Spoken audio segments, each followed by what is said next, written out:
Loss অ্যাঞ্জেলেসে যে অবস্থা হয়েছে, লস ভেগাসে এখন সে অবস্থা হবে, আপনি লিখে রাখেন। যুক্তরাষ্ট্রের পাপের শহর লাস ভেগাসের পরিণতি নিয়ে এখনই শুরু হয়েছে শঙ্কা। লস অ্যাঞ্জেলেসের মতোই বিধ্বংসী অবস্থা হাত বাড়াতে পারে লাস ভেগাসেও, এমন আতঙ্ক ঘিরে ধরেছে শহরটিকে। এখনো তো ঠিকঠাক কিছু করে। লস অ্যাঞ্জেলেস পুরে সরকার হয়ে গেছে, পাপের নগরী। যেই নগরীর ভিতরে নামাজ নাই, দিন নাই, ইসলাম নাই, আছে জুয়া, মদ। পাপের নগরী, প্রস্টিটিউট চতুর্দিকে, নেশার নেশা। যে অঞ্চলের সবচেয়ে বড় খোরাক, আল্লাহ পাক তাদেরকে অদৃশ্য আগুন দিয়ে জ্বালিয়ে পুড়িয়ে সারখার করে দিয়েছে। নতুন করে লস ভেগাসের ভিতরে একই রকমের আযাব আসতেছে। সামনে আগুনের কুণ্ডলী টর্নেডো হয়ে আগুনের কুণ্ডলী পাকায় যাবে, জ্বালিয়ে পুড়িয়ে সারখার করে দিবে। কারণ তারা আমাদের ফুসফুস বাইতুল মুকাদ্দাসকে জ্বালিয়ে পুড়িয়ে সারখার করে দিচ্ছে। ঠিক কিনা? মুসলমানেরা চিন্তা করেন, আল্লাহ রাব্বুল আলামিন ঠিকই পাকড়াও করেন। ফালইয়ারতাকিবু ইনদা যালিকা রিহান হামরা। প্রচন্ড বাতাসের সঙ্গে ভয়াবহ আগুন আসবে, জ্বালা পোড়া যিনি সারখার করে দেবেন তিনি কে? কুল কিনারা না পেয়ে লস অ্যাঞ্জেলেস স্বপ্নের নগরী, অনেকের কাছে কোটি কোটি টাকা দিয়ে যেই নগরীতে মানুষ স্বপ্ন সাজায়, ওই নগরী যখন পুরে সারখার হয়ে যাচ্ছে, স্বপ্ন বাসা বেঁধে মুসলমানদেরকে ডেকে এনে আযান দেওয়া হচ্ছে যাতে করে কোনোভাবে রক্ষা পাওয়া যায়। আর মুসলমানদেরকে বলি, আযাব থেকে বাঁচার জন্যে প্রতিনিয়ত মুয়াজ্জিন আপনাকে ডাকতেছে। যদি আপনি এখন আযাব থেকে বাঁচতে চান, নামাজের দিকে আসেন। আযাব থেকে যিনি বাঁচায় দিবেন তিনি কে? করোনা আসছিল না? লক্ষ্মীপুরে আসছিল নি? কি দিয়ে আইছে? বাস দিনি না সিএনজি না হেলিকপ্টারে চলে এসে? চিন্তা করেন কেন আইছে কেউ জানে না। কিন্তু লক্ষ্মীপুরের এক বেডিতে জিজ্ঞেসে, করোনা দেখছো নি? দেখছি, ফান্দি খাই ফেলাইছি। হেতি ফান্দি কি করছে? করোনা বলে ফান্দি চাবাই লাইছে বলে। এবার একটু আপনি চিন্তা করেন মুসলমান, আমরা কত সহজ সরল। কোরআনুল কারীম আল্লাহ রাব্বুল আলামিন বলেন, আওয়ালা ইয়ারাউনা আন্নাহুম ইফতানুনা ফি কুল্লি আমিন মাররাতান আও মাররাতাইন সুম্মা লা ইয়াতুবুনা ওয়ালা হুম ইয়াযাক্কারুন।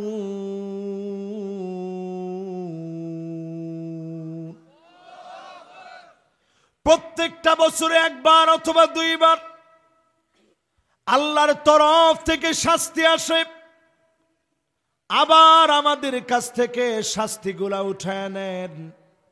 এরপরেও তোমরা তওবা করো না, আল্লাহর দিকে ফিরে আসো না। যেই সময় আল্লাহ দিয়েছে, এই 2025 সময়গুলাকে কাজে লাগান। অবশ্যই যিনি আমাদেরকে কবুল করে নিবেন তিনি কে? এবার একটু আপনাদেরকে মৃত্যুর প্রস্তুতি কেমনে নিব, 10টা কাজ করে মৃত্যুর প্রস্তুতি নিব। জোরে কোন কয়টা? আরো জোরে। জোরে হলো না।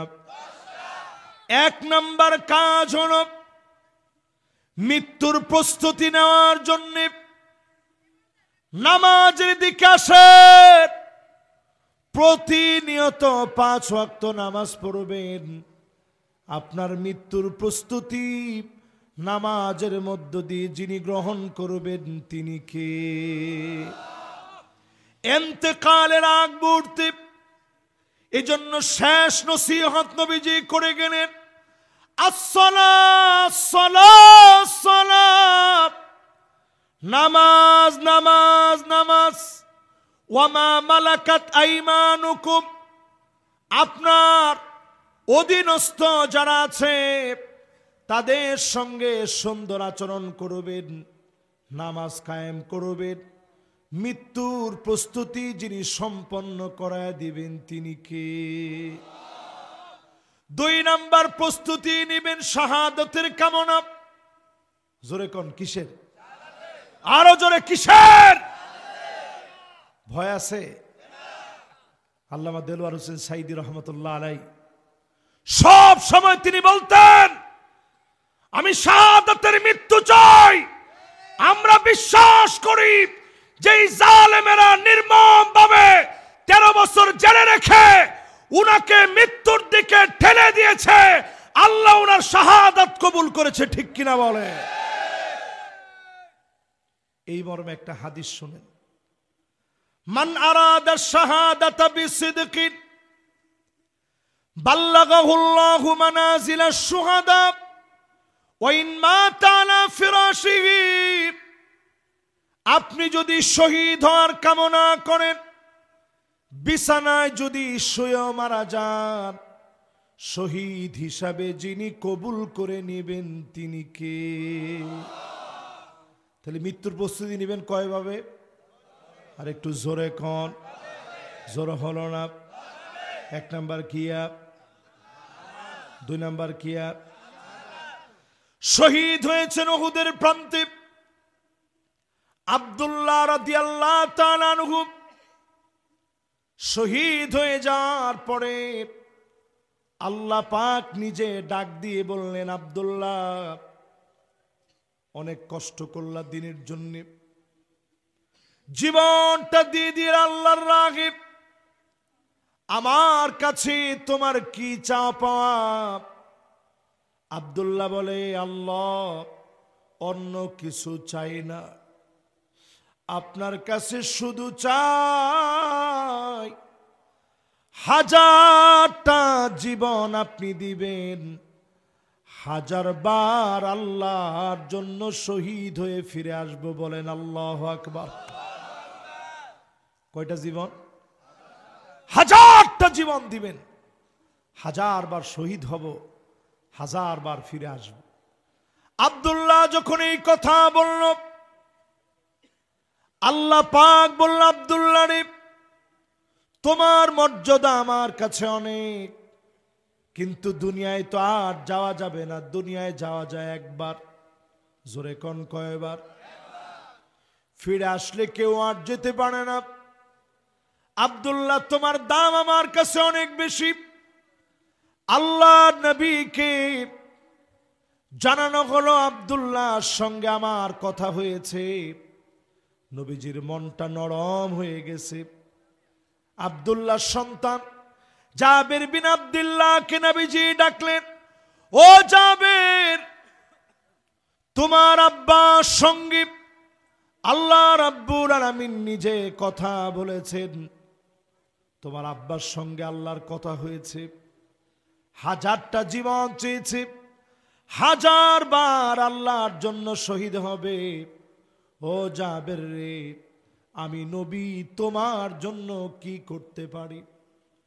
জাবের কেঁদে দিয়ে বলে, ওগো নবী,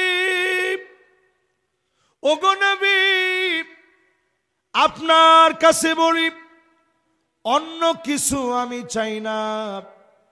আব্বা অনেকগুলো পাওনাদার রেখে গেছে, আপনার কাছে বলি, পাওনাদাররা প্রতিনিয়ত কষ্ট দেয়, খোটা দেয় আমাকে। আল্লাহ নবী বললেন, ঘরের ভিতরে কি আছে? সামান্য কয়টা খেজুর ছাড়া তেমন কিছু নাই। নবীজি বললেন, যাও নিয়ে আসো। হযরতে জাবের বিন আব্দুল্লাহ নিয়ে আসলেন খেজুরগুলো। আল্লাহর নবী বরকতি হাত দিয়ে দোয়া পড়ে দিলেন।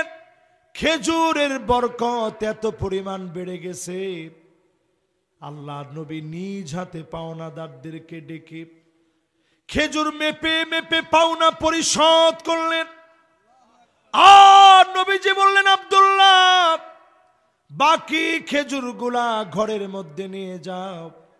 আব্দুল্লাহ দেখে সামান্য খেজুরের বরকত এত বেশি হয়ে গেল, সবার পাওনা পরিশোধ হয়ে অবশিষ্ট খেজুর জাবের বিন আব্দুল্লাহর ঘরে বরকত হয়ে চলে গেল।